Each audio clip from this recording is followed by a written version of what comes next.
अध्याय 61 अल्केमिस्ट हाईवुड। पलक झपकते ही एक हफ्ता बीत गया। लोरेट साम्राज्य के शाही परिवार के रूप में खबर फैल गई। ग्रैंड सी कॉन्टिनेंट मीट में पहले राजकुमार की भागीदारी की घोषणा की। यह खबर लोरेट साम्राज्य के नागरिकों के लिए शर्म और निराशा लेकर आई, क्योंकि उन्हें दूसरों द्वारा एक प्रतिभाशाली कृषक नहीं होने के लिए मजाक उड़ाया गया था। ग्रैंड सी कॉन्टिनेंट मीट में उनका प्रतिनिधित्व करने के लिए 9 वर्षीय बच्चे पर भरोसा करने के अलावा कोई विकल्प नहीं था।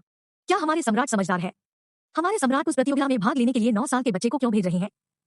ऐसा नहीं है कि उनके पास कोई विकल्प है। शाही परिवार आखिरकार लगभग खत्म हो गया था।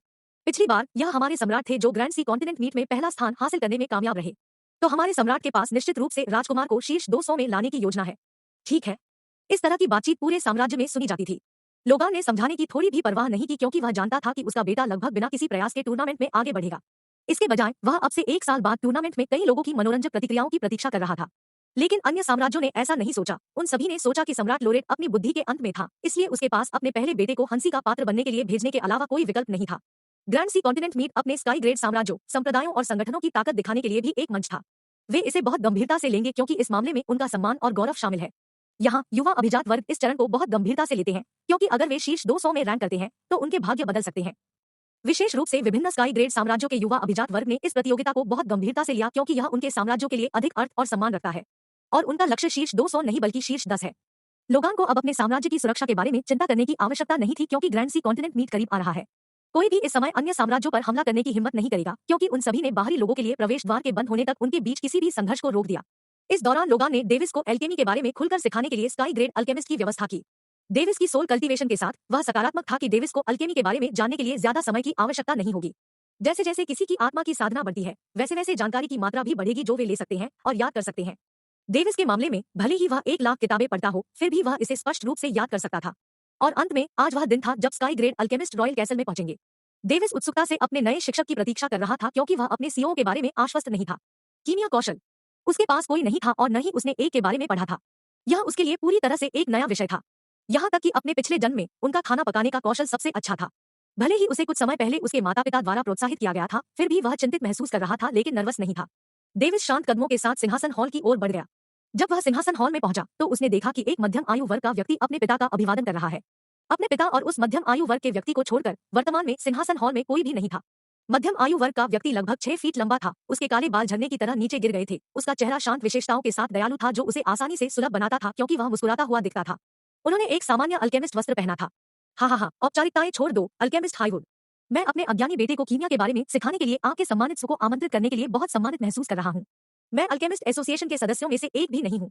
स्काई ग्रेड साम्राज्य के सम्राट से मिलने पर मैं औपचारिकताओं को छोड़ने की हिम्मत कैसे कर सकता था? अल्केमिस्ट हाईवुड ने उदासीन स्वर के साथ जवाब दिया। लोगन कहते हुए हंसने लगा। आप निश्चित रूप से मजाक करते हैं, अल्केमिस्ट हाईवुड।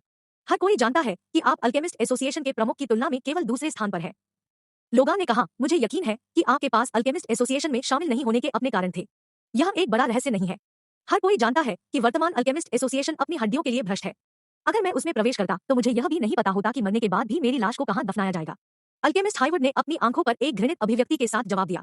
अल्केमिस्ट हाईवुड ने अल्केमिस्ट एसोसिएशन के तरीकों का तिरस्कार किया। उनके तरीके अत्याचार और मनमानी में से एक थे। बेशक, और यही कारण है कि मैं नहीं चाहता कि मेरे बच्चे को उन पाखंडी लोगों द्वारा पढ़ाया जाए। लोगान ने व्यंग्य में जवाब दिया। यह सम्राट, क्या यह सच है? आपने क्या कहा? अचानक अल्केमिस्ट हाईवुड ने घबराकर पूछा। जब उन्हें आमंत्रित किया गया तो लोगान ने उनसे जो कहा उस पर विश्वास करने की हिम्मत नहीं हुई। यह सुनिश्चित करने के लिए वह जल्दबाजी में आया था। यह पेट है। आह, ऐसा लगता है कि मेरा बेटा यहाँ है। आप खुद उससे क्यों नहीं पूछते, अल्केमिस्ट हाईवुड? लोगान लाक्षणिक रूप से हंसे। हम अल्केमिस्ट हाईवुड ने एक बच्चे को देखने के लिए अपना सिर घुमाया जो लगभग 5 फीट लंबा था। उसने चौंक कर अपनी आंखें चौड़ी कर ली।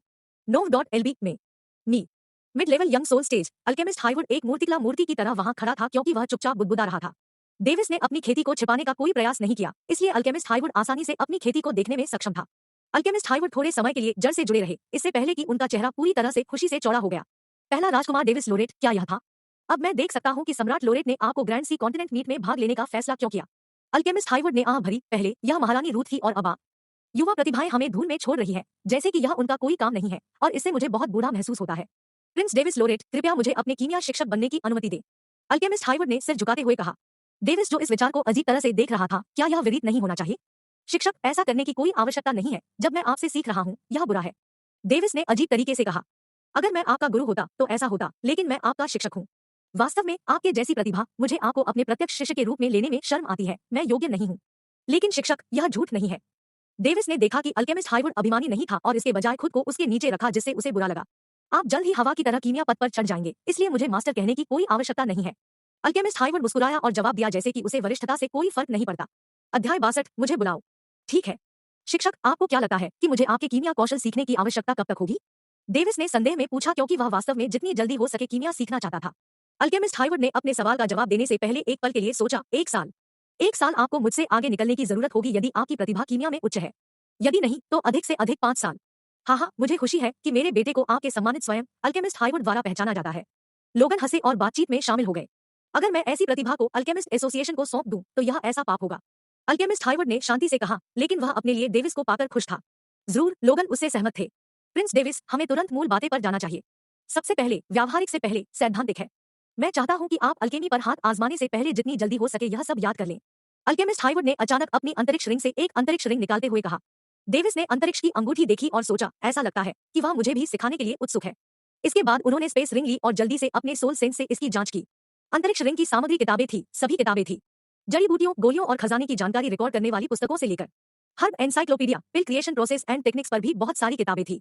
हर्ब एनसाइक्लोपीडिया में जड़ी बूटियों के प्रकार, उनकी विशेषताओं, उनके वेरिएंट और यहाँ तक कि उनके सामान्य स्थान के बारे में जानकारी शामिल थी। इसमें यह भी शामिल था कि जड़ी बूटियों को नुकसान पहुंचाए बिना कैसे तोड़ा जाए और अन्य विशेषताओं को जानना होगा कि क्या वे एक कीमियागर बनने का लक्ष्य रख रहे थे। गोली निर्माण प्रक्रिया ने जड़ी बूटियों और खजाने के साथ गोलियां बनाने की प्रक्रिया को समझाया, जबकि गोली निर्माण तकनीकों ने समझाया कि एक निश्चित तकनीक का उपयोग करके गोली कैसे बनाई जाए।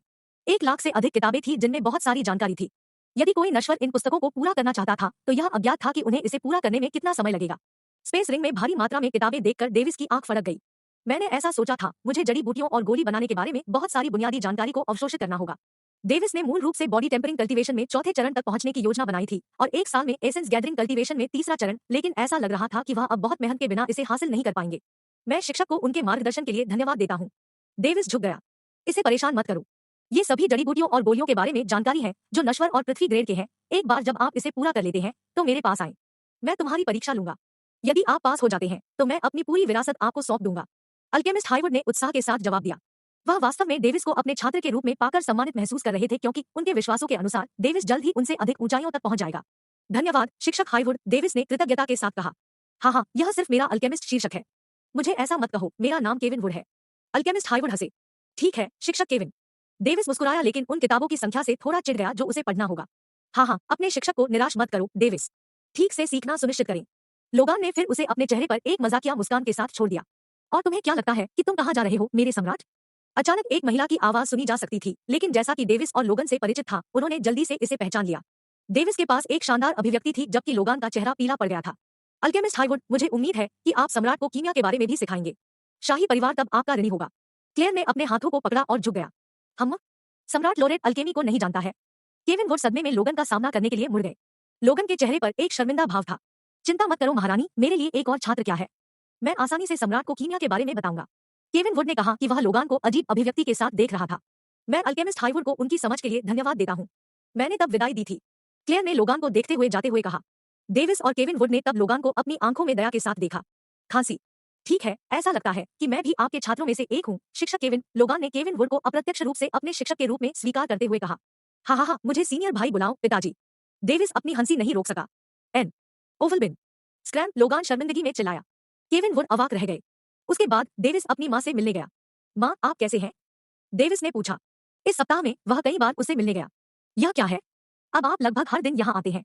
आप अचानक मेरे बारे में चिंतित क्यों हैं? क्लेयर यह देखने से पहले आश्चर्यचकित था कि वह आजकल अजीब तरह से अभिनय कर रहा था। आह, कि डेविस बुदबुदाया। गहरी सांस। क्या तुम्हारे पिता ने तुम्हें बताया था? क्लेयर की अभिव्यक्ति डरावनी लग रही थी। डेविस ने कहने से पहले अपनी नजरों से परहेज किया। हाँ, क्या अब तुम मुझसे नफरत करते हो? क्लेयर ने अपने बेटे को अपनी नजर हटाते हुए देखा। असंभव है, मैं तुमसे कभी नफरत नहीं करूंगा। डेविस उस पर चिल्लाया क्योंकि उसके दिल में दुख महसूस हुआ। माँ, तो क्या होगा यदि आप एक बाहरी व्यक्ति हैं? यहाँ तक कि मैं भी एक पार्ट आउटसाइडर की तरह हूँ। तुम मेरी माँ हो जो मैं परवाह करता हूँ। इससे कोई फर्क नहीं पड़ता। मैं वादा करता हूँ कि मैं आपकी आत्मा से उस घटिया मुहर को हटा दूंगा। बस तुम इंतजार करो। डेविस चिल्लाया क्योंकि उसने अपनी हार्दिक भावनाओं को बताया था। मेरे बेटे, मुझे तुम पर बहुत गर्व है। क्लेयर ने डेविस को गले लगा लिया क्योंकि वह अपने दिल में गर्व महसूस कर रही थी। उसने सिर्फ लोगन के लिए अपने स्थान पर लौटना छोड़ दिया। उसने सिर्फ उसके लिए अपने खेती के करियर को छोड़ दिया। उसने सब कुछ त्याग दिया और अपने प्यार का पालन किया। उसे अपने फैसले पर पछतावा नहीं हुआ जब तक कि लोगान ने अपने एकमात्र बच्चे को 3 साल तक दूर नहीं रखा। उसके बिना हर दिन उसके लिए नरक था। उसकी खेती स्थिर हो गई, विचार अव्यवस्था में चले गए क्योंकि उसने लगभग लोगान से नफरत करना शुरू कर दिया। और फिर उसका बेटा लौट आया। उस पल जब उसने रॉयल कैसल में एक पागल बच्चे को देखा तो उसे लगभग तुरंत पता चल गया कि वह उसका बेटा था। उस क्षण उसके सभी पछतावा और असंतोष उसके तार के कट के साथ पतंग की तरह उड़ गए। उसने उसे प्यार और देखभाल के साथ स्नान किया, यहाँ तक कि उसे बहुत लाड़ भी दिया। और अब उसे लगा कि वह इतना बड़ा हो गया है कि वह अब आखिरकार उस पर भरोसा कर सकती है। अभी उसके शब्दों के साथ वह अब अपने जीवन से पूरी तरह से संतुष्ट महसूस कर रही थी। उसका एकमात्र अफसोस उसके खेती के करियर और उसके करीबी लोग थे जो दूसरी तरफ थे। लेकिन अपने प्यार और परिवार के लिए उसने अब महसूस किया कि उसने पहले जो कुछ भी किया वह इसके लायक था। अध्याय 63। आप भी उसे पसंद करते हैं? कोई बात नहीं, मैं हर कीमत पर उसकी रक्षा करूंगा। डेविस ने खुद से कसम खाई। क्षमा करे डेविस, यह सिर्फ इतना है। माँ ने बहुत सारी चीजें खो दी है और एक तरह से मैं आपको भी खोना नहीं चाहूंगा। क्लेयर मुस्कुराई, उसकी मुस्कान शरद ऋतु की हवा की तरह थी। डेविस ने धीरे से कहा, यह ठीक है माँ, मैं हमेशा आपका सहयोगी रहूंगा। गहरी सांस। उस प्रवेश द्वार और मेरे घर से संबंधित कुछ भी मैं इसे नहीं कह पाऊंगा, क्लेयर ने कहा। वह अपने बेटे की मदद करने में सक्षम नहीं होने के लिए दुखी महसूस करती थी। वह जानती थी कि वह ग्रैंड सी कॉन्टिनेंट मीट में भाग लेने जा रहा था क्योंकि लोगन उसे पहले से मनाने आया था। मुझे पता है, पिताजी ने सूचित किया। डेविस ने अपना सिर हिलाया और संकेत दिया कि उसे इसके बारे में परेशान नहीं होना चाहिए। क्लेयर ने अपना सिर हिलाया क्योंकि वह एक बार फिर संतुष्ट महसूस कर रही थी। तो क्या माँ को आपको उस महिला के साथ मिलने में मदद करनी चाहिए जिसे आप पसंद करते हैं? एवलिन, क्या यह था? क्लेयर ने तब अपने बेटे को छेड़ा। शर्मिंदगी में चिल्लाने से पहले डेविस भौंचक्का रह गया। माँ, तुम्हें कैसे पता चला? यह एलिया था, है ना? डेविस ने अपने दांतों को पीसते हुए कहा। यह देखकर कि उसकी माँ ने इसका खंडन नहीं किया, वह और भी नाराज हो गया। तब उसे एहसास हुआ कि चूंकि उसे उसकी माँ ने खरीदा था, इसलिए उसे कभी-कभी अपनी माँ को उसके बारे में रिपोर्ट करने के लिए कहा गया होगा। ओह, ऐसा लगता है कि मुझे यहाँ और भी अधिक धमकाना है, डेविस ने सोचा क्योंकि वह अपने मन में उदास मुस्कुरा रहा था। आप भी मुझे पसंद करते हैं, है ना? क्लेयर ने मुस्कुराते हुए पूछा। यह सुनकर डेविस उस दृश्य को याद करने से पहले चौंक गया जब वह एलिया के चेहरे के इतने करीब पहुंच गया था जब वह खेती कर रही थी। उसका चेहरा अनैच्छिक रूप से थोड़ा लाल हो गया। ऐसा लगता है कि मैं सही था। क्लेयर अपने बेटे के गालों पर चुटकी लेते हुए धीरे से हंसे। माँ, इसे काट दो, डेविस ने कहा कि वह वास्तव में शर्मिंदा था। तुमने नहीं सोचा था कि मुझे पता चलेगा? तुम मेरे बेटे हो, मुझे कैसे पता नहीं चल सकता कि तुम क्या सोच रहे हो? जिस तरह से आप उसके साथ व्यवहार करते हैं, यह बहुत स्पष्ट है। बेशक, मैं उसे अपने दोस्त की तरह मानता हूँ, डेविस ने सीधे चेहरे के साथ कहा क्योंकि उसने अपनी शर्मिंदगी छिपाने की कोशिश की। क्लेयर ने हंसते हुए कहा, हाँ, एक दोस्त। उसने कहा, मैं चाहता हूँ कि आप अभी के लिए अपनी कीमिया पर ध्यान केंद्रित करें क्योंकि यह आपके भविष्य में अविश्वसनीय रूप से सहायक होगा। गंभीरता से बात करते हुए क्लेयर का स्वर बदल गया। डेविस ने सिर हिलाया क्योंकि वह जानता था कि वह निकट भविष्य में बाहरी दुनिया में अपने उद्यम के बारे में बात कर रही थी। और इसके अलावा सार इकट्ठा करने की खेती के तीसरे चरण की खेती न करें, मुझसे कुछ भी न पूछें, बस अपनी माँ पर भरोसा करें। यह ठीक है, डेविस ने कहा कि वह समझ नहीं पा रहा था कि उसकी माँ ने उसे तीसरे चरण में खेती करने से क्यों मना किया, लेकिन चूंकि यह उसकी माँ थी जिसने उसे बताया था, इसलिए उसने उस पर भरोसा करना चुना। अचानक एक प्यारी सी आवाज आई, ओह भाई, गले लगाओ। डेविस और क्लेयर ने डायना की ओर देखा जो पहले सो रही थी। उसके बगल में एडवर्ड भी था जो सो रहा था। ऐसा लगता है कि वह जाग गई, क्लेयर ने मुस्कुराते हुए कहा। ओह, यहाँ आओ प्यारी लड़की, डेविस ने उसे अपनी बाहों में उठाते और पकड़ते हुए कहा। डायना सिर्फ 2 साल की थी और गोलमटोल और क्यूट दिखती थी। डायना जो अभी उठी थी, अपने भाई के कंधे को अपने तकिए के रूप में उपयोग करने के तुरंत बाद सो गई। उसके बाद क्लेयर और डेविस कुछ छोटी सी बातों में लगे रहे क्योंकि कुछ समय बाद उनके जाने से पहले समय बीत गया। पलक झपकते ही 3 महीने बीत गए। Dead end dark earth organisation से गायब हो गया। हर किसी को या तो लगा कि वह मारा गया है या सम्राट के चंगुल से बच गया है। डेविस ने ज्यादातर इस समय के दौरान अपने कीमिया ज्ञान के निर्माण पर ध्यान केंद्रित किया। उन्होंने लगभग 70% किताबें पूरी कर ली हैं जिन्हें उन्हें सीखने के लिए कहा गया था। वह इस व्रत को इसलिए था क्योंकि उसकी आत्मा 5 गुना शक्तिशाली थी। जब केविन वुड ने उसे मापा तो उसे नहीं पता था कि उसकी आत्मा कितनी शक्तिशाली थी क्योंकि वह केवल अपनी वास्तविक साधना बता सकता था। अब कुछ दिनों के लिए वह ध्यान केंद्रित नहीं कर सकता था चाहे उसने कैसे भी कोशिश की हो। उसका मन एवलिन की बात को लेकर चिंतित था, इसलिए उसने आज उससे मिलने का मन बना लिया। उसने पहले उससे मिलने की कोशिश की लेकिन वह लंबे समय तक अपनी जागीर में रही जिससे वह उससे मिलने में असमर्थ हो गया। अब वह वर्तमान में गोल्डन पिल स्टोर में थी, इसलिए वह जानता था कि यह उसका मौका था। वह यह सब जानता था क्योंकि उसके पास एक साम्राज्य के राजकुमार के रूप में अपने स्रोत थे। बहुत से लोग उनके चरणों में गिर जाते थे और उनकी अच्छी किताबों में प्रवेश कर लेते थे अगर इसका मतलब यह था कि वे रैंक और पद में ऊपर उठ सकते हैं। वह दिन में अपने दल के साथ गोल्डन एम्पोरियम पहुंचे। वह एलिया के साथ गोल्डन पिल स्टोर के अंदर गया और प्रबंधक का उपयोग करके एवलिन को अपने आगमन के बारे में सूचित किया। मैनेजर जॉर्ज गोल्डन डेविस के साथ थे क्योंकि वह खुले तौर पर गोल्डन एम्पोरियम में आए थे। उसके पास उसे ले जाने के अलावा कोई विकल्प नहीं था क्योंकि उसकी स्थिति उससे बहुत ऊपर थी। एवलिन ने हॉल में प्रवेश किया और डेविस से मुलाकात की। वह मुस्कुराई क्योंकि वह जानती थी कि वह शायद इस जगह पर लौटने के बाद उससे मिलने आएगा। हाँ, मैं देख रहा हूँ कि राजकुमार विशेष रूप से हमारी युवा मालकिन से मिलने आया था। जॉर्ज गोल्डन एक सर्वज्ञात तरीके से हंसे। यदि आप इसे देखते हैं तो आप अभी भी यहाँ क्यों हैं, प्रबंधक जॉर्ज? डेविस ने बोलते हुए एक साइड नजर डाली। हाँ, तो मैं युवाओं को परेशान नहीं करूंगा। इसके बाद मैं अपनी छुट्टी ले लूंगा। जॉर्ज गोल्डन नाराज नहीं हुए क्योंकि वह निर्विवाद रूप से अपनी स्थिति जानते थे और एक व्यापारिक दिमाग वाले व्यक्ति थे। वह स्पष्ट रूप से जानता था कि कुछ लोगों के साथ कैसे व्यवहार करना है। इसके बाद वह चला गया। चलो यहाँ बात मत करो, मेरा अनुसरण करो, एवलिन ने कहा कि वह पीछे मुड़ी और उसे अपने कमरे में ले जाने लगी। ठीक है, डेविस ने कहा कि वह उसका पीछा कर रहा था। उसकी आंखें गोंद की तरह लहराते हुए उसके फटे हुए चूतर से चिपक गई। एवलिन मोहक रूप से चली गई क्योंकि वह मुस्कुरा रही थी, वह उसकी नजर महसूस कर सकती थी। अनजाने में उसे एहसास हुआ कि उसे चिढ़ाना अच्छा लगता है। जब वे उसके कमरे में पहुंचे तो वह अंदर चले गए, जबकि एलिया और मैसी बाहर खड़े थे। ओह, यह उसकी मोहक हरकतें हैं। कोई फर्क नहीं पड़ता कि आप इसे कैसे देखते हैं, वह पूरी तरह से उसे धोखा दे रही है। एलिया की अभिव्यक्ति उदासीनता में से एक थी, लेकिन वह अंदर क्रोध और ईर्ष्या से उबल रही थी। वह चाहती थी कि वह डेविस को उस विक्सन से बचा सके और उसे टुकड़ों में काट सके। उसने सोचा कि जैसे ही उसने अपनी गैरमौजूद छाती को नीचे देखा, यह उतना ही बड़ा हो जाएगा, है ना? उसका चेहरा चिंता में बदल गया। अध्याय 64। मैं अपने वचन से पीछे नहीं हटूंगा। उन्होंने कहा, पिछली बार के बारे में कुछ नहीं कहा जा सकता था। यह मेरी गलती थी, इसलिए मैं नखरे दिखाने के लिए माफी मांगता हूँ जब आपने पिछली बार मुझसे मिलने के लिए पूरा प्रयास किया था। एवलिन ने अचानक कहा कि उसने उसे देखने के लिए अपना सिर पीछे कर लिया और झुक गई। डेविस यह देखकर आश्चर्यचकित था कि एक महिला अपनी गलती के लिए माफी मांगती है। उन्होंने सुना है कि ज्यादातर महिलाएं अपने पिछले जीवन में अपनी गलतियों के लिए माफी नहीं मांगती हैं। मुझे यह पता था, ऐसा लगता है कि यह उन लोगों द्वारा चित्रित एक धोखा था जो इंटरनेट पर दुबके हुए हैं। उसने सोचा, लेकिन आप मेरे कमजोर स्थान को मारने के लिए भी गलत थे। एवलिन ने चिल्लाते हुए कहा, ठीक है, ऐसा लगता है कि इंटरनेट के लोग सही थे। हाँ, जैसा कि तुमने कहा, मैं लापरवाही से एक ऐसे विषय के बारे में बात करने के लिए भी गलत था जिसे आप स्पष्ट रूप से पसंद नहीं करते हैं, मिस एवलिन। डेविस ने अपने हाथों को जोड़ते हुए कहा, मैं भी माफी मांगता हूँ। उसके बाद उन्होंने एक मेज पर बैठते हुए कुछ खुशियों का आदान प्रदान किया। वे दोनों अब खुश थे कि वे एक दूसरे के साथ स्वतंत्र रूप से बात करने में सक्षम थे। मैंने सुना है कि आपके परिवार ने घोषणा की है कि आप ग्रैंड सी कॉन्टिनेंट मीट में भाग लेंगे। एवलिन को उस विषय में दिलचस्पी थी क्योंकि वह जानना चाहती थी कि वह दोनों कल्टीवेशन सिस्टम में पहले चरण की अपनी मनोरंजक खेती के साथ इसमें भाग क्यों लेगा। क्या ऐसा हो सकता है कि उसने दोनों कल्टीवेशन सिस्टम में दूसरा चरण हासिल कर लिया है? उसने अनुमान लगाया। हे मिस एवलिन, यह मेरे पिता थे जिन्होंने मुझे इसमें भाग लेने के लिए प्रेरित किया। जहां तक मैं शीर्ष 200 में जगह बना पाऊंगा या नहीं, हम उस समय यह देखेंगे। स्पष्ट रूप से बोलते हुए डेविस मुस्कुराया। आपके पास निश्चित रूप से हिम्मत है। ऐसा लगता है कि मुझे अपनी खेती में भी तेजी लानी चाहिए। मैंने तब से कोई सुधार नहीं किया है, लेकिन मैं महसूस कर सकता हूँ कि मैं रिवॉल्विंग कोर्स स्टेज तक पहुंचने के करीब हूँ। यह कहते हुए उसने अपनी मुट्ठियां भींच ली। उसने कहा, यह मेरी अक्षमता थी जिसने मुझे साधना में असफल बना दिया। एवलिन यह सोचने से खुद को रोक नहीं सका कि उसकी प्रतिभा औसत थी या कभी-कभी खराब भी होती थी जो उसे दुखी करती है। डेविस ने आंखें बंद कर ली और कहा, कृपया इसे दिल पर न ले, आप अंततः सक्षम होंगे। जैसे ही उसने कहा, उसके विचार उसकी मां की बातों पर चले गए। उसने अचानक हताशा के एक क्षण में उसे खेती करने से रोकने के लिए एक विचार के बारे में सोचा जो अंततः खेती के विचलन का कारण बन सकता है। यह मुझे नहीं पता कि यह वही है जो मुझे लगता है कि यह है, इसलिए कृपया परिक्रामी कोर्स चरण तक पहुंचने के लिए खेती जारी न रखें। डेविस ने कहा कि उसने अपने शब्दों को सावधानी से चुनने की कोशिश की। क्या एवलिन को लगा जैसे वह उसके शब्दों को स्पष्ट रूप से समझ नहीं पाई? उसने मुझे खेती नहीं करने के लिए कहा। उसने अचानक महसूस किया कि वह तुरंत उस विचार को दूर करने से पहले फिर से उसका मजाक उड़ा रहा था। फिर शांत हो गई जब उसने सोचा, जिस तरह से उसने यह कहा, ऐसा नहीं लगता। क्यों? एवलिन ने पूछा क्योंकि वह समझ नहीं सका। डेविस अपने संदेश को स्पष्ट करने के लिए सही शब्द सोच रहा था, लेकिन ऐसा नहीं कर सका क्योंकि उसे यकीन नहीं था कि उसकी मां ने उस समय क्या बताने की कोशिश की थी। फिर उसने सोचा कि अगर वह सही शब्दों का उपयोग नहीं कर सकता है, तो उसे सही कार्यों का उपयोग करना चाहिए ताकि वह कुछ समय के लिए खेती न करे। हाँ, वैसे भी वह मेरी पत्नी बनने जा रही है, संकोच क्यों करे? डेविस ने बेशर्मी से सोचा क्योंकि उसने खड़े होने के दौरान अचानक उसके हाथों को पकड़ लिया। हैरान मत हो, मिस एवलिन। उसने उसे लगभग तुरंत चेतावनी दी। एवलिन पूरी तरह से आश्चर्यचकित थी क्योंकि उसने महसूस किया कि उसके हाथ उसके द्वारा पकड़े जा रहे हैं, और चमकदार लाल हो गया क्योंकि उसने उसे चेतावनी दी थी। उसके विचार अव्यवस्थित हो गए क्योंकि उसने जल्दबाजी में कई संभावनाओं के बारे में सोचा, लेकिन रुक गया क्योंकि उसे अपने हाथों में हल्की झुंझुनी महसूस हुई। यह peak level energy condensation stage की ऊर्जा है। एवलिन चौंक गया क्योंकि वह खड़ा था। उसकी आंखें उस पर चौड़ी हो गई क्योंकि वह उसे देख रही थी जैसे वह किसी भूत को देख रही थी। हाँ, यह वैसा ही है जैसा आप सोचते हैं। यही कारण है कि मेरे पिता का मुझ पर विश्वास है, डेविस ने धीरे से कहा। एवलिन ने सिर हिलाया, अभी भी एक गूंगा भाव के साथ उसे देख रहा था।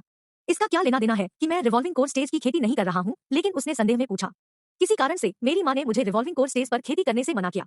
वह मेरी माँ है और मुझे पता है कि वह हर चीज में मेरे लिए शुभकामनाएं देती है। यही कारण है कि मैंने उस पर विश्वास करने और रिवॉल्विंग कोर्स स्टेज की खेती बंद करने का फैसला किया। तुम्हारा मतलब है वह? उसने अपने चेहरे पर एक अविश्वसनीय भाव के साथ यह कहा। डेविस ने गंभीरता से सिर हिलाया और कहा, यह संभव है कि हमारे महाद्वीप में परिक्रामी कोर्स स्टेज या तो अधूरा है या अभी भी इसमें कुछ और सुधार है। एवलिन के कानों में उसने जो कहा वह उसके लिए गड़गड़ाहट के रूप में गूंज रहा था। आप मुझसे ऐसा क्यों कह रहे हैं? क्या होगा अगर मैं इस जानकारी को अपने परिवार को लीक कर दूं? क्या आप इससे डरते नहीं हैं? उसने अविश्वास से पूछा। कौन राजकुमार अपने परिवार के रहस्यों को अपने प्रेमी को भी बताएगा? एवलिन ने अविश्वसनीय रूप से सोचा। वह यह सोचने से खुद को रोक नहीं सकी कि वह किसी गंभीर व्यवसाय में शामिल हो गई है। फिर मैं केवल खुद को दोष दे सकता हूँ कि आप एक विश्वसनीय व्यक्ति की तरह व्यवहार करते हैं। मैं आपको बस इतना बता दूं कि मैं आपको बहुत पसंद करता हूँ, आपसे प्यार नहीं करता। डेविस ने कहा, अगर आप मेरे विश्वास को धोखा देते हैं, तो सबसे अच्छा मामला यह होगा कि मैं आपको अच्छे के लिए छोड़ दूंगा। सबसे खराब स्थिति यह होगी कि मैं आपको मार दूंगा और मेरे दिल में भी आपके लिए मेरी भावनाएं होंगी। वह जानता था कि एक बार कहे गए शब्दों को वापस नहीं लिया जा सकता है। उसके चेहरे पर एक दृढ़ भाव दिखाई दिया। मेरे लिए सबसे बुरा यह होगा कि मैं कुछ दिल राक्षसों को ले जाऊंगा, लेकिन फिर भी मैं जो कहता हूँ उसे करने में संकोच नहीं करूंगा।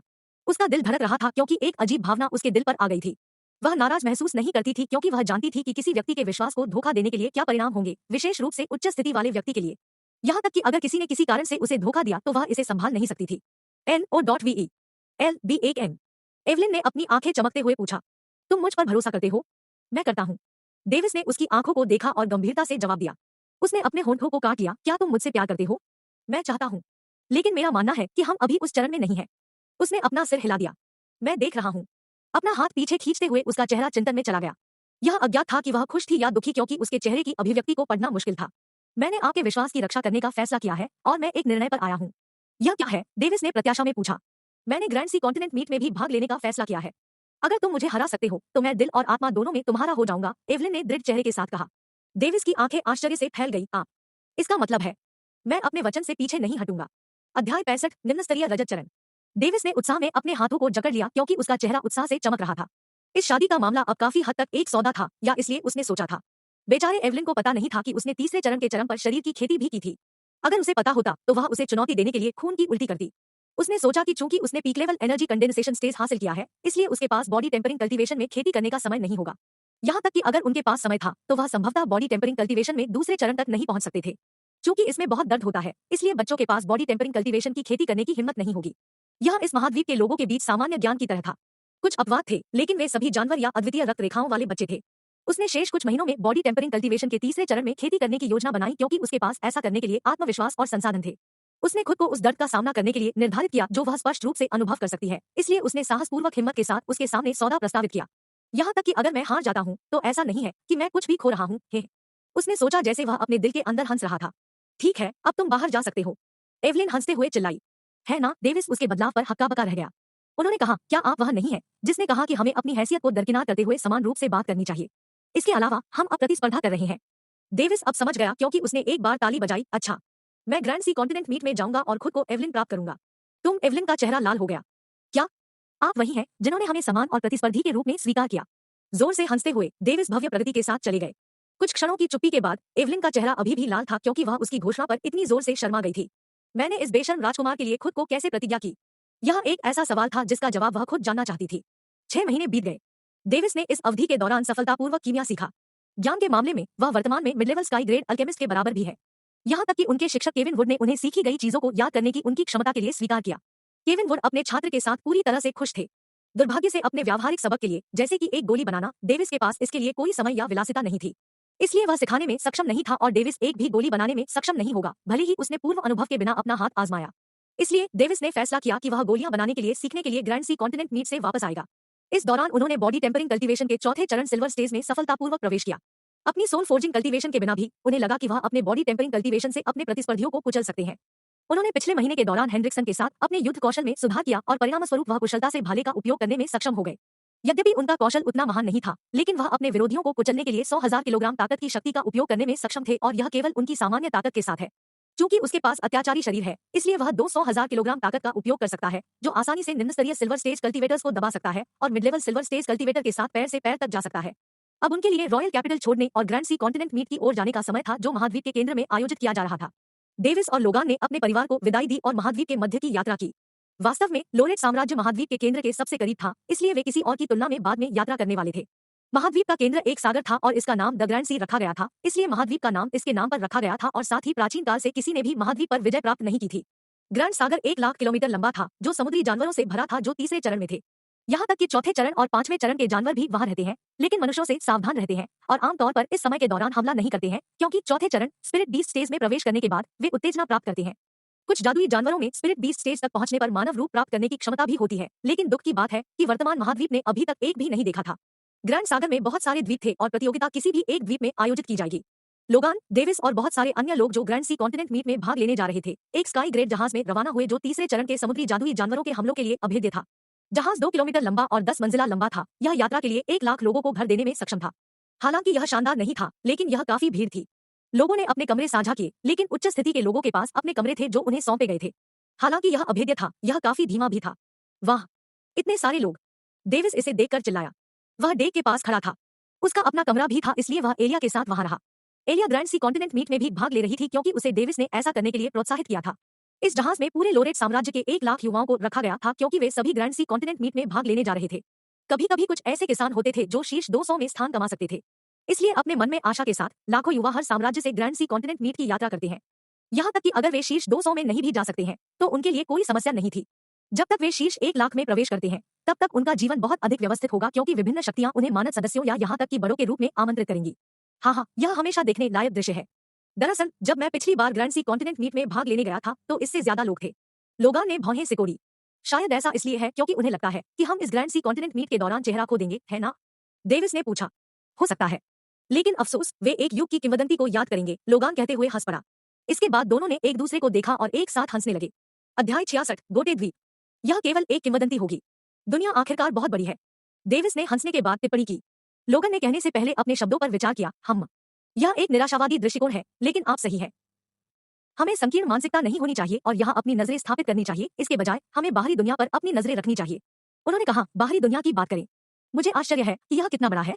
डेविस ने आकाश की ओर देखते हुए सोचा, कौन जानता है, यह हमारे महाद्वीप से छोटी दुनिया हो सकती है, क्योंकि हम सभी जानते हैं। मजाक करते हुए लोगन मुस्कुराया। हाँ, हमारा महाद्वीप अपने आप में विशाल है, बाहरी दुनिया के बारे में बहुत कम कहने के लिए। डेविस हंसने लगा।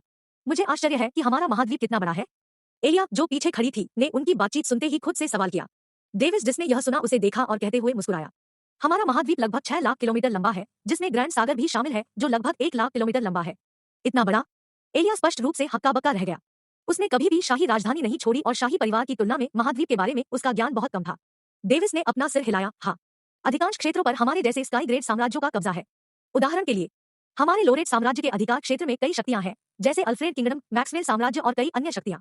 मुझे समझ नहीं आ रहा है। एलिया के चेहरे पर एक भ्रमित भाव था। डेविस ने आह भरते हुए कहा, देखो, एक स्काई ग्रेड साम्राज्य के पास अपने अधिकार के तहत विभिन्न शक्तियां हैं।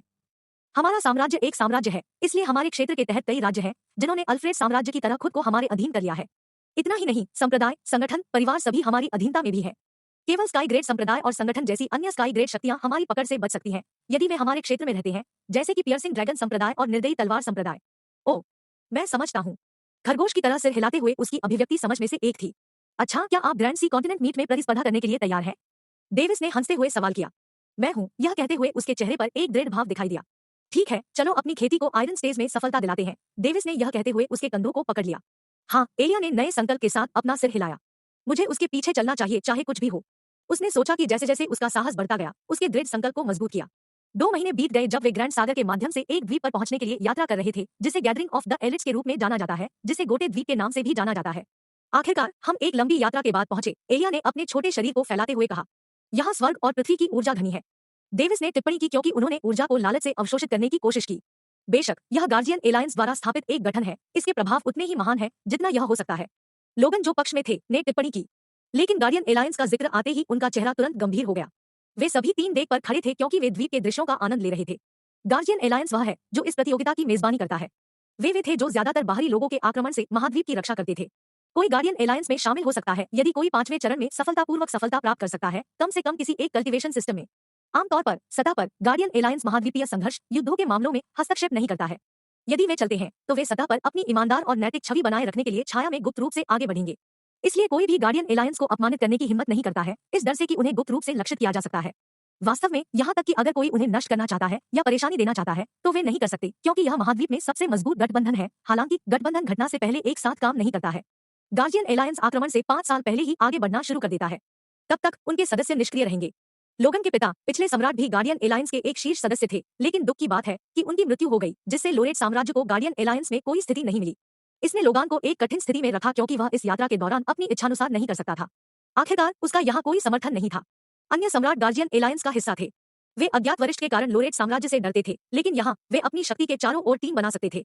लोगन इसके बारे में चिंतित था, क्योंकि वह अभी भी गार्डियन एलायंस में शामिल नहीं हुआ था, न ही उसे ऐसा करने का मौका मिला था, क्योंकि 5वें चरण की खेती होने के अलावा आक्रमण के दौरान बाहरी लोगों को मारने में उपलब्धियों की आवश्यकता होती है। इस आगामी आक्रमण के बाद ही उनके पास गार्डियन एलायंस में शामिल होने का अधिकार होगा। गार्जियन एलायंस है ना, पाखंडियों का एक समूह, डेविस ने कहा। उन्होंने कहा, यह केवल उनका अधिकार है। मजबूत मजबूत होते हैं, जबकि कमजोर कमजोर होते हैं। लोगान ने अपना सिर हिलाया। पिताजी के पास एक बात है, डेविस ने गोटे द्वीप को देखते हुए जवाब दिया। उन्होंने अपनी नग्न आंखों से द्वीप के आसपास के क्षेत्र को स्कैन किया। सोल सेंस का उपयोग करने का विकल्प नहीं चुना, क्योंकि उन्हें खोजा जा सकता है। द्वीप के पास समुद्र के बीच में डॉक किए गए प्रत्येक साम्राज्य के प्रतीक को ले जाने वाले बहुत सारे जहाज थे। प्रत्येक जहाज मॉडल और संरचना को छोड़कर अपने स्काई ग्रेड जहाज के समान था, क्योंकि वे सभी प्रत्येक साम्राज्य के लिए अद्वितीय थे। ऐसा लगता है कि वे बहुत पहले आ गए थे।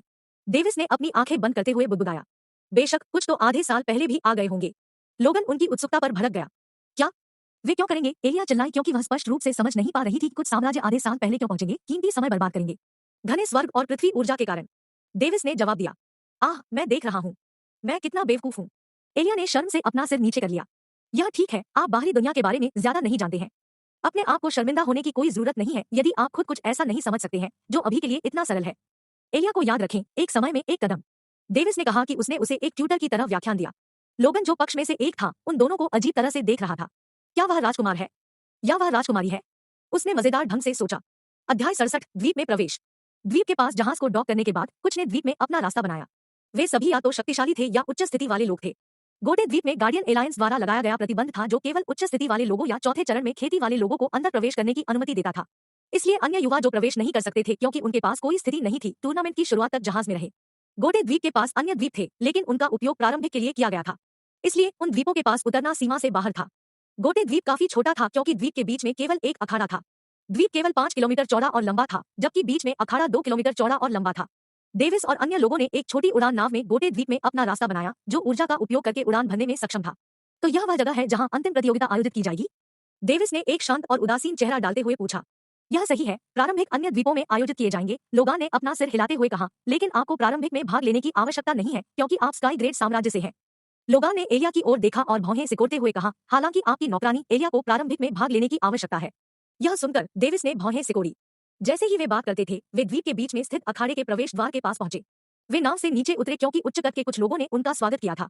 एक दूसरे का अभिवादन करने के बाद लोगन और अन्य लोगों ने अखाड़े के अंदर अपना रास्ता बना लिया। जब डेविस प्रवेश द्वार से बाहर निकला तो उसने एक विशाल मैदान देखा जिसमें 3 लड़ाकू चरण थे, प्रत्येक 500 मीटर लंबा था। 3 युद्ध मंच दर्शकों के एक विशाल समूह से घिरे हुए थे जो युवा अभिजात वर्ग के बीच लड़ाई को देखने के लिए आए थे। ऊंचे दर्शक क्षेत्र के उत्तरी छोर में वीआईपी क्षेत्र था जहां उच्च स्थिति के सभी लोग बैठे थे। लोगान ने उत्तरी छोर को देखा और वहां शांति से अपना रास्ता बनाया क्योंकि डेविस और एलिया उसके पीछे चल रहे थे। हाँ, लंबे समय से नहीं देखा सम्राट लोरेट, मुझे यकीन है कि आपने अपने साम्राज्य के सम्मान को बनाए रखने के लिए अपनी पूरी कोशिश की है। जैसे ही वह आखिरकार वहां पहुंचा, लोगान को एक मध्यम आयु वर्ग के व्यक्ति द्वारा व्यंग्यात्मक रूप से स्वागत किया गया जो काफी मोटा लग रहा था। हाँ, यह 15 साल की अवधि मेरे लोरेट साम्राज्य सम्राट रॉस के लिए काफी बाधा थी। लोगन अंदर ही अंदर चिल्लाया, लेकिन उसने इसे अपने चेहरे पर नहीं दिखने दिया क्योंकि उसने उदासीन रूप से कहा था। उन्होंने अपने हाथों को जोड़ते हुए कहा, मुझे आशा है कि आप इस समय के दौरान सम्राट रॉस, सम्राट एस्टन, सम्राट क्लेमोर और सम्राट रूथ के दौरान ठीक थे। उसकी आंखें अन्य 2 सम्राटों के पीछे स्कैन कर रही थी जो उसे अपनी सीट पर बैठते समय ठंड से देख रहे थे। वह गुस्से से जल रहा था लेकिन उसने यहाँ कुछ भी नहीं करने का फैसला किया। अखाड़े के शीर्ष पर 7 शानदार सीटें थी। सभी सम्राट वहां पहुंचे और एक दूसरे के साथ बातचीत करते हुए बैठे। डेविस और एलिया उनके पास बैठे थे लेकिन बहुत करीब नहीं थे। वे विभिन्न साम्राज्यों के अन्य चुने हुए अभिजात वर्ग के साथ बैठे थे। लोगान ने सम्राट ट्राइटर और सम्राट रेवेन को पूरी तरह से अनदेखा करना चुना क्योंकि दूसरी पार्टी ने भी ऐसा ही किया। ओह, तुम बच्चे, तुम्हारे पास यह कहने की हिम्मत है कि मैं ठीक था? मेरी उस बेटी को देखो, बहुत घमंडी। उसने मुझे एक नजर भी नहीं छोड़ा और मेरी स्थिति छीन ली जैसे कि यह सड़क के किनारे की सब्जी थी जो लेने के लिए पकी हुई थी। यह सुनकर डेविस के अलावा अन्य सभी सम्राट हंसे, लेकिन अन्य अभिजात वर्ग ने उनके बयान पर हंसने की हिम्मत नहीं की। बोलने वाला सम्राट मार्क रूथ था। वह सम्राट था जब तक कि इसाबेला रूथ ने अपने स्वयं के सशक्तिकरण के लिए सिंहासन को उससे दूर नहीं कर दिया, या इसलिए अफवाहों में कहा गया था। मेरी संवेदनाएं सम्राट रूथ, आपने इसे कठिन बना दिया। लोगान ने लापरवाही से जवाब दिया, लेकिन वह अंदर से हंस रहा था। आह, इसे छोड़ दो, तुम्हारे पास यह मुझसे भी कठिन था। यह 15 साल की अवधि आपके साम्राज्य के लिए एक आपदा थी, आपके पास मेरी संवेदनाएं भी है। सम्राट रूथ ने सिर हिलाते हुए कहा। लोगान ने अपना सिर हिलाया और कुछ नहीं कहा। हो सकता है तब अफवाहें सच थी? सम्राट क्लेमोर ने अपनी आंखें बंद करते हुए अविश्वसनीय रूप से पूछा। हाँ, वह छोटी लड़की अपनी ही दुनिया में है, किसी की सलाह नहीं सुन रही है। वह अपने दम पर बाहरी दुनिया में चली गई। वह लड़की, मुझे उम्मीद है कि वह जिंदा रहेगी, सम्राट रूथ ने कहा क्योंकि उसका चेहरा उदास हो गया था। भले ही वह उसके शब्दों को नहीं सुनती है, फिर भी वह उस पर मोहित हो जाता है क्योंकि वह उसकी बेटी और उसका गौरव थी। उस स्थान पर विभिन्न हांफते हुए देखा जा सकता था जहां प्रत्येक साम्राज्य के युवा अभिजात वर्ग बैठे थे। उनके चेहरे ऐसे लग रहे थे जैसे उन्हें एक बड़ा झटका दिया गया है, लेकिन फिर भी कुछ अभी भी घमंडी और अभिमानी बने हुए हैं क्योंकि वे खुद को जूनियर पीढ़ी का मानते थे। यहाँ तक कि सम्राटों ने भी उसकी असाधारण उपलब्धि की प्रशंसा की। कुछ लोग तो बहुत ईर्ष्यालु भी थे। बाहरी दुनिया में शायद कई शक्तियां हैं जो हमसे बेहद शक्तिशाली हैं, इसलिए मुझे उम्मीद है कि आपकी बेटी के साथ कुछ ऐसा नहीं होगा जिसे क्रूर माना जा सकता है। बगल से एक डरावनी आवाज सुनाई दी। हर कोई उसे देखने के लिए मुड़ा। यह सम्राट ट्राइटर था जिसने उन शब्दों को कहा था। उन शब्दों, वास्तव में आपका क्या मतलब है? सम्राट रूथ ने पूछा कि उसकी आभा भड़क उठी। कुछ लोग तमाशा देखकर खुश थे जबकि कुछ अन्य लोगों ने नाराजगी जताई। मेरा मतलब बिल्कुल वैसा ही था जैसा मैंने कहा था। मुझे आशा है कि आपकी बेटी सम्राट रूथ को कुछ नहीं होगा। सम्राट ट्राइटर उन शब्दों को कहते हुए भयानक रूप से मुस्कुराया। उनके शब्द उचित लग सकते हैं, लेकिन हर कोई जानता था कि वह जो कुछ भी कह रहे थे उसके विपरीत चाह रहे थे। सम्राट रूथ ने क्रोध में अपने दांत पीस लिए। जब वह कुछ करने जा रहा था, एक आवाज गूंज उठी। N0 इसे छोड़ दो सम्राट रूथ। कुछ लोग दूसरों को अपने सिर के ऊपर चढ़ते हुए देखना सहन नहीं कर सकते थे। लोगान ने उन शब्दों को उदासीन तरीके से कहते हुए कहा। हाँ हाँ, अच्छी तरह से कहा सम्राट लोरेट। यह सुनकर सम्राट रूथ हंसे क्योंकि वह इस नए ताज वाले सम्राट को पसंद करने लगे। सम्राट ट्राइटन ने अपनी आंखें बंद कर ली और अचानक हंसे। दो बच्चों को वीआईपी सीटों पर लाना, भले ही वे शाही स्थिति के हों, उनकी खेती शायद कम है कि वे यहाँ बैठने के लायक नहीं है। वास्तव में वे अंतिम प्रतियोगिता में सीधे भाग लेने के लायक भी नहीं है। सम्राट लोरेट और सम्राट ट्राइटोर एक दूसरे को घूर रहे थे। वीआईपी सीटों के चारों ओर तनावपूर्ण माहौल मंडराने लगा। अध्याय 68 दिखावा। तो क्या हुआ अगर उनके पास पर्याप्त खेती का स्तर नहीं है? जब तक मैं यहाँ हूँ, अगर वे सीधे भाग लेना चाहते हैं तो वे करने में सक्षम होंगे। लोगान ने उदासीन चेहरे के साथ अतिरंजित होकर कहा। क्या बात है? क्या आप गार्जियन अलायंस का अपमान कर रहे हैं? सम्राट रेवेन ने व्यंग्यात्मक स्वर के साथ अपनी आवाज उठाई। अन्य सम्राटों ने कुछ नहीं कहा क्योंकि वे जानते थे कि इन तीनों का व्यक्तिगत प्रतिशोध है। ओह, प्रिंस डेविस के पास वह छोटी लड़की कौन है? मुझे याद है कि आपकी बेटी केवल 5 या 6 साल की होनी चाहिए। सम्राट ट्राइटन ने प्रश्नात्मक स्वर से पूछा। वास्तव में अपने खुफिया नेटवर्क के साथ वह पहले से ही जानता था कि यह लड़की कौन थी। एलिया ने यह सुना तो वह सिहर उठी। उसने बैंगनी रंग का चोगा पहना था और उसके बाल जुड़े में बंधे हुए थे। लेकिन इससे कोई फर्क नहीं पड़ता कि यह किसने देखा, वे जल्दी से जानते थे कि उसका असर शाही परिवार का सदस्य नहीं था। ओह, यह मेरे बेटे की नौकरानी है, बस आप जानते हैं, वह प्रारंभिक परीक्षा में भाग लेगी। लोगान ने असंतोष में जवाब दिया। फिर उसका यहाँ कोई व्यवसाय नहीं है। झुको, उसे बाहर फेंक दो। सम्राट ट्राइटन ने उदासीन रूप से कहते हुए व्यंग्य किया। दूसरे युवक भी इस बात से नाराज थे कि उनके साथ एक नौकरानी बैठी है। उनमें से किसका अपना गर्व नहीं था? हाँ, एक युवक जो कथित तौर पर ट्राइटन परिवार से संबंधित था, खड़ा हुआ और एलिया को चिढ़ाने वाली आंखों से देखा। वह दुबला दिख रहा था और उसकी आंखें धंसी हुई थी जैसे कि वह पूरे दिन यौन सुख में लिप्त था। लोगान उसे एक बाज की तरह घूर रहा था जो अपने शिकार को देख रहा था। लीन ट्राइटर तेजी से चला गया, सम्राट लोरेट की चमकती आंखों की थोड़ी परवाह किए बिना, क्योंकि उसके पास उसका समर्थन था। हाँ हाँ, छोटी लड़की, यह तुम्हारे लिए यहाँ सुरक्षित नहीं है। मैं तुम्हें बाहर और वहाँ ले चलता हूँ। उसने अचानक अपने शब्दों को रोक दिया क्योंकि उसने देखा कि एक छोटा लड़का उसके सामने खड़ा है जो उस छोटी लड़की के लिए अपना रास्ता रोक रहा है। उस छोटे लड़के ने काले रंग के कपड़े पहने थे जो उसे कुछ साल बड़ा होने पर दिखने में डैशिंग लग सकता था, लेकिन अब इसने उसे प्यारा बना दिया। वह हंसे और कहा, छोटे प्रिंस डेविस, मैं आपको चोट नहीं पहुंचाना चाहता, क्या आप कृपया एक तरफ जा सकते हैं? डेविस ने लीन को देखते हुए अपना चेहरा ऊपर उठाया और एक भी शब्द बोला। स्क्रैम। हर तरफ से हंसने की आवाजें गूंज रही थी। डेविस की बातें सुनकर बैठे युवा अभिजात वर्ग को अच्छी हंसी आई। उसने कहा, हाँ स्क्रैम, हाँ हाँ। ओह मेरे स्वर्ग। लीन ट्राइटर के लिए चेहरे का क्या नुकसान है? अगर मैं वह होता तो मैं अब यहाँ नहीं रहता। क्या उस बच्चे को यह भी पता है कि वह किसके साथ काम कर रहा है? कुछ ने डेविस का मजाक उड़ाया जबकि कुछ ने लीन का मजाक उड़ाया। मजाकिया टिप्पणियों को सुनकर लीन का चेहरा हरा हो गया। ब्राट, मैं आपको एक आखिरी मौका दूंगा, एक तरफ हट जाओ। लीन का चेहरा शर्मिंदा होने से जल गया क्योंकि वह गुस्से में चिल्लाया, लेकिन चेतावनी देने से पहले उसने हमला करने की हिम्मत नहीं की। मूर्ख, मैं इसे फिर से कहूंगा, एसआरएम। जैसे ही डेविस ने उन शब्दों को धीरे धीरे कहा, इससे भी अधिक दोनों तरफ से हंसी की आवाजें फूट पड़ी। ब्राट, निर्दयी होने के लिए मुझे दोष न दे। लीन ने अपनी मुट्ठियां भींच ली और डेविस के चेहरे पर मुक्का मारा। डेविस ने शांति से आने वाली मुट्ठी को देखा जो उसने सोचा कि बहुत धीमा था। उसने सोचा कि वह इस अवधि के दौरान कम से कम 10 बार चकमा दे सकता था। जैसे ही लीन का मुक्का डेविस के चेहरे के पास पहुंचा, डेविस ने अविश्वसनीय समय के साथ अपने मुक्के को चकमा देते हुए अपना चेहरा थोड़ा सा साइड में ले लिया। डेविस को देखकर हर कोई दंग रह गया। डेविस को डर नहीं था कि उसके बॉडी टेम्परिंग कल्टीवेशन का पता लगाया जाएगा क्योंकि वह जानता है कि जब तक वह अपने शरीर की आभा को प्रकट नहीं करता है तब तक कोई तरीका नहीं है कि वे इसे समझ सके। वह जानता था कि वे केवल अनुमान लगाने या जांच करने की कोशिश कर सकते हैं। जब लीन ने अपनी मुट्ठी वापस प्राप्त की तो उसने खुद को दर्शकों की सीटों के माध्यम से उड़ते हुए महसूस किया क्योंकि वह अखाड़े पर गिर गया था। डेविस की मुट्ठी इतनी तेज थी कि लीन ने इसे आते हुए नहीं देखा। लीन ने खड़े होने के लिए संघर्ष किया क्योंकि उसने अपनी पूरी कोशिश की। उसे ऐसा लग रहा था जैसे उसके इन्नाड बाहर आ रहे हैं। जैसे ही वह खड़ा हुआ, उसने डेविस पर नफरत से चमकते हुए खून से लथपथ थूक दिया। मैं तुम्हें मार डालूंगा। बस जब उसने अपना दिमाग खो दिया तो उसे अचानक सम्राट ट्राइटर से एक आत्मा संचरण प्राप्त हुआ जिसने उसे अपने होश में वापस ला दिया। ऐसा लगता है कि आपका बेटा वह है जो इस जगह पर रहने के लायक नहीं है, सम्राट ट्राइटर। सम्राट एस्टन अचानक अंदर घुस गया क्योंकि उसकी आंखें चमक रही थी। आखिरकार अपने दामाद को अत्यधिक प्रतिभाशाली देखकर उन्होंने सोचा कि उन्हें उसकी मदद करनी चाहिए चाहे कुछ भी हो। मेरे बेटे में इस 10 वर्षीय प्रतिभा की तुलना में कुछ कमी हो सकती है, लेकिन वह नौकरानी अभी भी यहाँ अपनी जगह के लायक नहीं है।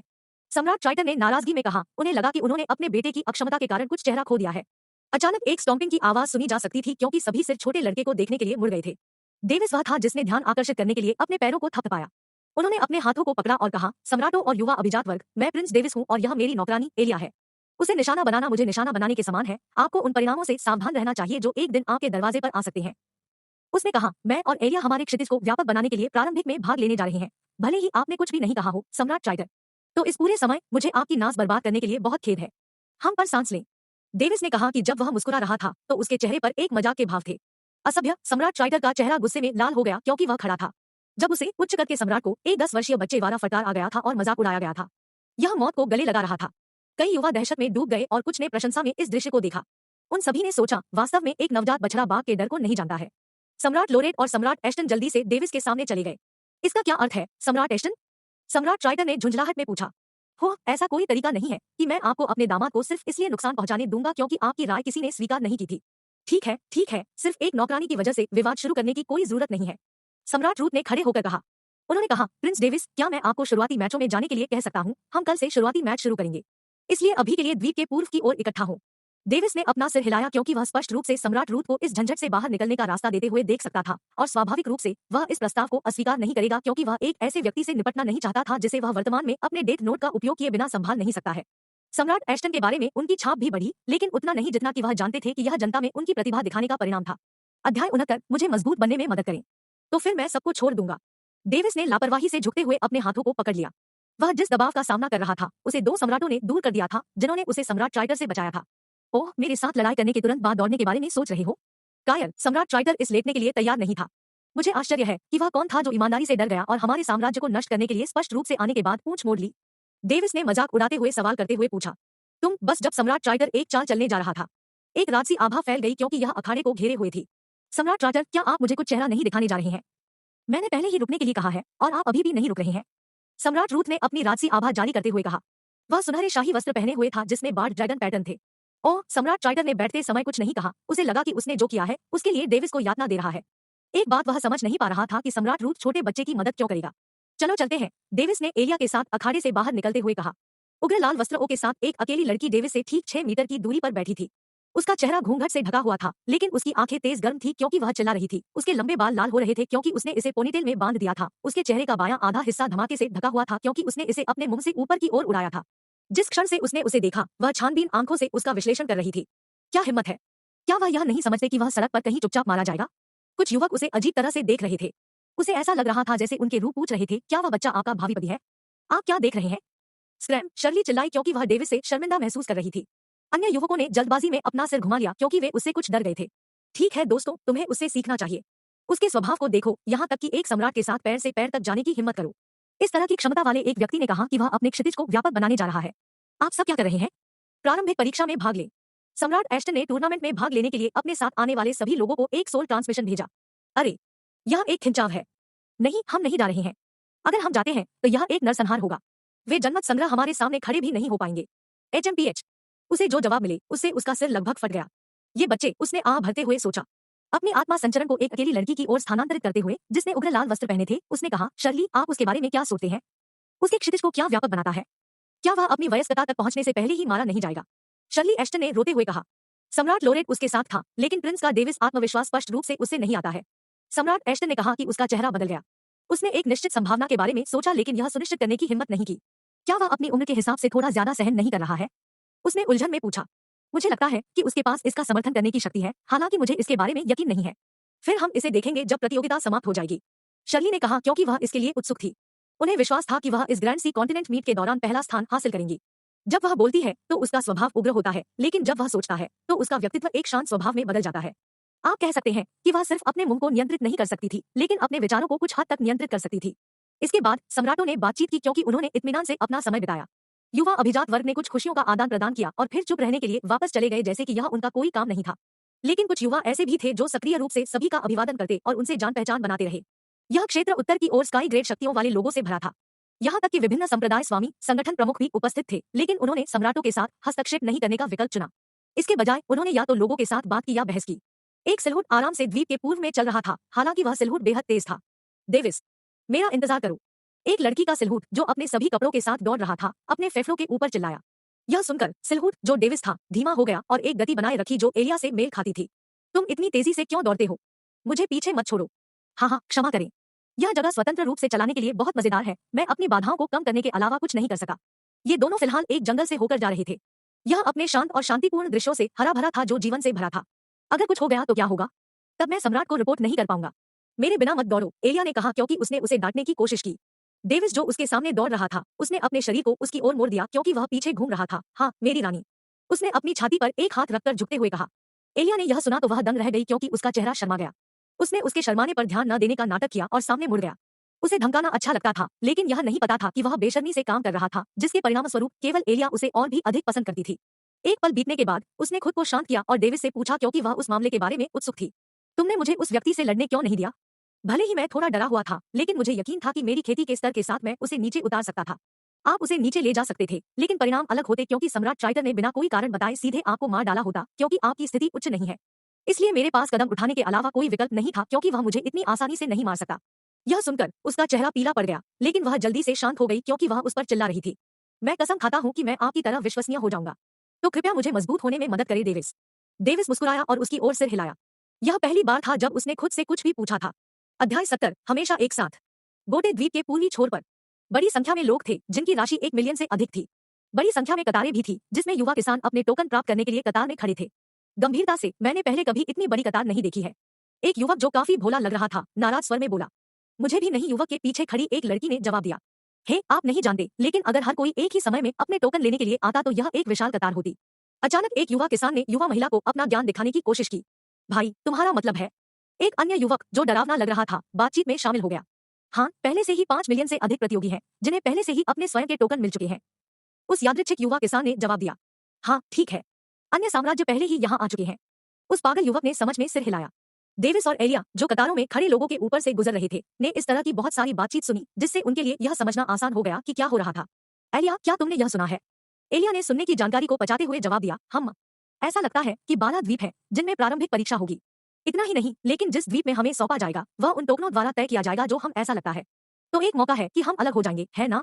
उदास होते ही उसके चेहरे पर एहसास उभर आया। ऐसा लगता है। डेविस लापरवाही से बुदबुदाया और उदास उसके चेहरे को देखा। उसकी उदास अभिव्यक्ति देखकर उसने उसे दिलासा दिया। हाँ हाँ, निराश मत हो, ऐसा नहीं है कि हम हमेशा के लिए अलग होने जा रहे हैं। इसके अलावा हम नहीं जानते कि हम बिल्कुल अलग होने जा रहे हैं, इसलिए हिम्मत न हारे। हम मुझे उम्मीद है कि हम हमेशा एक साथ रहेंगे। एलिया मुस्कुराई और बिना किसी गलत अर्थ के मासूमियत से जवाब दिया। डेविस जिसने यह सुना जम गया। उसकी मुस्कान उज्जवल और शुद्ध थी। उसके शब्दों के साथ मिलकर वह डेविस के लिए एक परी की तरह लग रही थी। फिर उसने जल्दी से दूर देखा जैसे कि उसने जो कहा था उसे दिमाग नहीं था, लेकिन उसके दिल की गहराई में इसका उस पर बहुत अधिक प्रभाव पड़ा। इसके बाद वे दोनों बातचीत करते हुए उन दोनों के लिए टोकन लेने के लिए कतार में खड़े हो गए। उन दोनों को शुरू से ही अजीब लग रहा था क्योंकि वे दो बच्चों की तरह लग रहे थे जो भ्रमण पर जा रहे थे। डेविस ने उनके अजीब भावों पर कोई ध्यान नहीं दिया, लेकिन एलिया उनके अवांछित ध्यान से स्पष्ट रूप से असहज थी। दूसरों पर कोई ध्यान न दे एलिया, एक बच्चे के रूप में जो ग्रैंड सी कॉन्टिनेंट मीट में भाग लेने आया था, आपको खुद पर गर्व होना चाहिए। एलिया ने अपना सिर हिलाया क्योंकि उसने एक गर्व से मोर्चा रखा था। डेविस उसकी गर्व की अभिव्यक्ति पर हंसे जिसने उसे तुरंत शर्मिंदा कर दिया।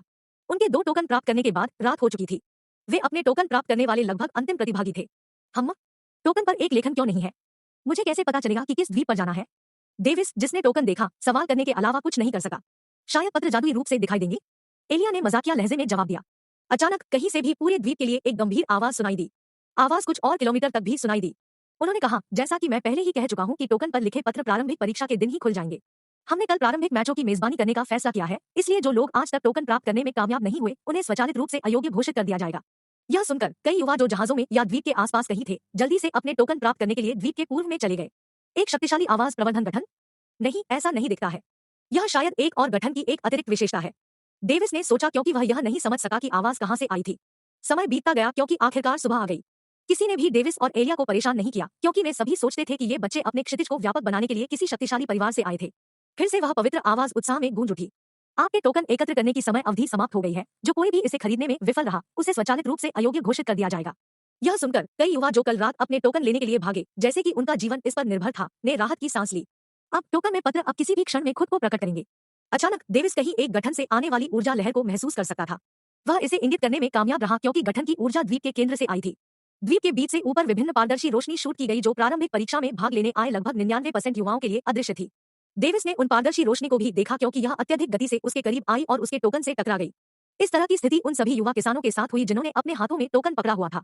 कोई फर्क नहीं पड़ता कि वे एक जहाज पर थे या द्वीप से कहीं दूर थे, उन पारदर्शी रोशनी ने सफलतापूर्वक उनके हाथों में टोकन मारा। डेविस ने पारदर्शी प्रकाश को टोकन में कुछ शब्दों में बदलते देखा। 5वां द्वीप। लेकिन किसी कारण से उनके हाथों में टोकन जो मूल रूप से सफेद रंग का था अचानक लाल रंग में परिवर्तित हो गया। एलिया, तुम्हें कौन सा द्वीप मिला? डेविस ने तब एलिया से पूछा। 5वां द्वीप। डेविस ने राहत की सांस ली और कहा, हम एक ही द्वीप पर हैं, शुक्र है। सच में? एलिया ने उत्साह में अपनी मुट्ठी भींच ली क्योंकि वह लगभग उसे गले लगाने के लिए कूद गई, लेकिन ऐसा नहीं करने का फैसला किया क्योंकि इसे असभ्य माना जाएगा। हाँ हे। डेविस राहत भरे स्वर में हंसे। दरअसल वह वही थे जो एलिया से अलग होने से सबसे ज्यादा डरते थे क्योंकि प्रारंभिक में यहाँ कई खतरे थे। N0 will be एक N। आखिरकार एक व्यक्ति के लिए इस जगह पर किसी अन्य व्यक्ति को मारना बहुत मुश्किल नहीं था।